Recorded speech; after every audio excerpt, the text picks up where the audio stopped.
Alright, welcome back to my channel. It is Aaliyah Brixton and we are here today with another video. So, Love is Blind. Love is Blind. Love is Blind is a Netflix show, right?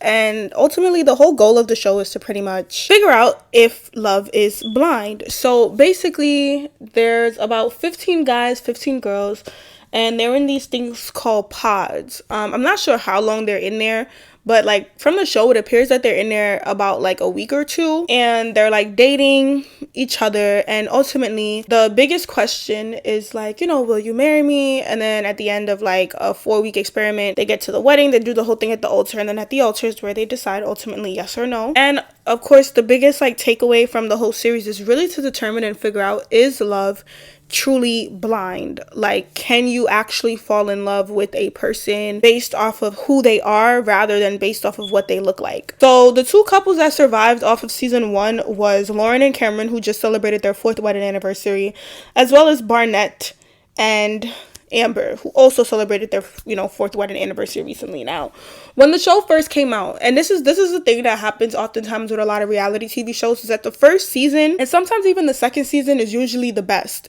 because the show is new, is fresh, and a lot of people aren't on there for clout. Now, as you progress and you get to seasons like 3, 4, 5, 6, and so forth, you start to get a lot of people who are on the show simply for the fact of clout. Like, they're not really there for the purpose of the experiment. Now, the one thing that all 30 people on the show have in common is that they are ready to settle down. They've dated, they haven't found the person that they're looking for, and they're just ultimately ready to settle down. So now here we are, season 4 of Love is Blind, right? I want us to focus on the couples that kind of made it through the process and everything. So now, first couple we have is Brett and Tiffany. And I 1000% think that Brett and Tiffany will last. I think that they will say yes to each other at the altar. I think that they have a very strong relationship. They're very much demonstrating Black love to the fullest, and I love it. I like it. They're also very close in age. Now, the thing that did strike me odd when it came to Tiffany and Brett's situation was that Marshall mentioned that when Tiffany said how old she was in the pods, he knew that she was too old for him, but that she would make a great candidate for someone like Brent because they were in the same age range. They're about a year apart. Now, this is where I was kind of confused, because the whole point about being in the pods is like, you don't know my race, you don't know my age, you don't know what I look like. So the fact that Marshall mentioned that he knew how old Tiffany was kind of means that, like, all right, so, you love isn't blind in that sense, because Tiffany told you how old she was and you immediately ruled her out as someone who could be a potential match for you because of her age. So that's one thing right there. Now I want to talk about Jackie and Marshall, since I just mentioned him. So Jackie is giving me New York girl from the Bronx. Like, she's giving me New Yorker from the Bronx. Like, she's very rough around the edges. She lives very much in her masculine energy, whereas Marshall kind of lives more in his feminine energy. Like, he's a softer guy. He's not as rough. He's not like, angry and aggressive. Jackie needs someone who is angry and aggressive because that is how she communicates. She doesn't understand how to love softly and maturely. And that's something that she has to work on herself. I don't think that Marshall can bring that out of her. Now, I did see a comment recently where someone was saying, like, I don't think Jackie really likes Marshall and da-da-da-da. And I don't think that's the case. I think that Jackie does like Marshall, and she knows that Marshall is the right man for her. She's just not sure how to treat a man like Marshall. And that's okay, because, we all come from different walks of lives, and it is something that we all have to kind of like try to figure out. But I don't know if they'll say yes to each other at the altar, especially given the fact that Josh kind of came into the picture now, and she sees Josh. And I think that Josh is definitely the type that Jackie is used to. He is shorter than her slightly because she is a tall girl. He's definitely the type that Jackie is used to. Like, y'all saw how he was all roughhousing up on Marshall in the show, like, and I know Marshall was like, what the hell? Like, Marshall was very confused, and so was I. And like, correct me if I'm wrong, but was he not drunk? Because he was giving me drunk. Like, he definitely was giving me I'm drunk. But nonetheless, moving on to Chelsea and Kwame. Now, Chelsea and Kwame, I don't think that they will say yes to each other at the altar, and I think that is because Kwame still has these unresolved feelings for Micah that he wants to explore.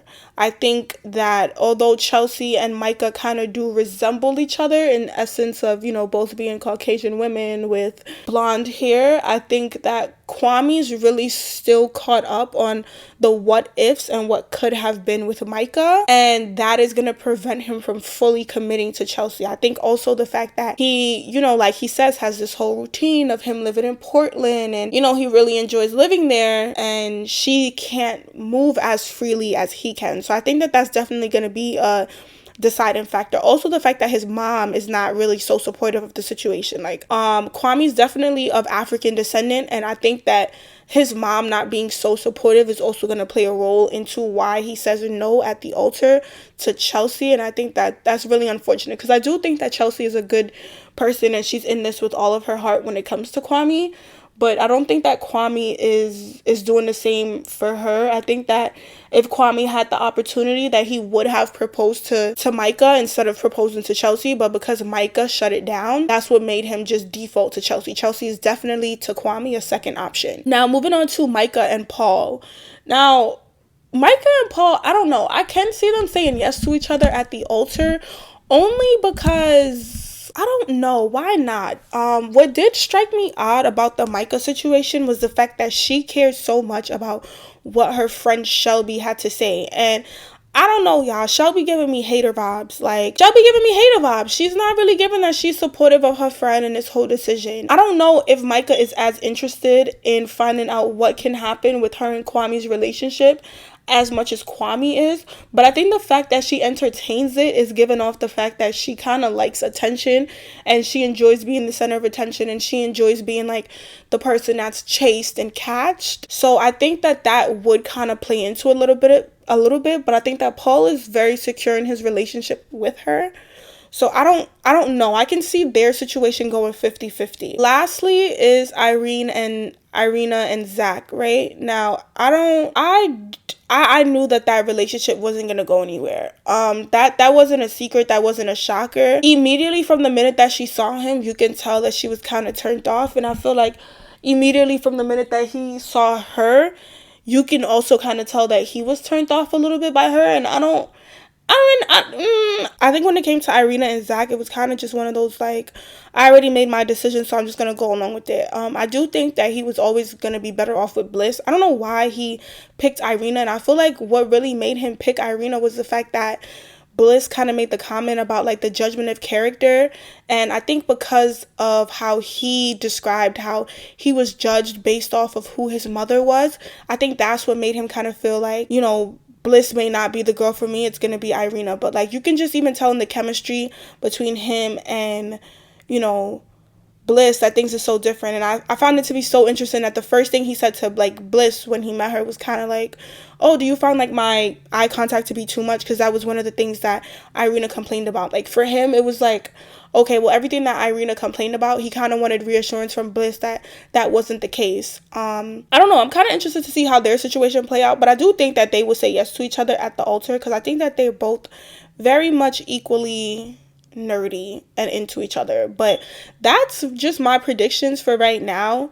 I'm really excited to see what actually happens next week when the episodes drop, because if any of my predictions is wrong, I'm gonna be like, flabbergasted. But comment down below, guys, and let me know, who do you think is actually going to say yes to each other, who do you think is not. You know, comment your opinions and stuff on the show, because I'm, like, really interested to see what other people are viewing, to see if, like, we are all seeing it the same. But thank you guys so much for tuning into this video, and I'll catch you guys on the flip side. Mwah.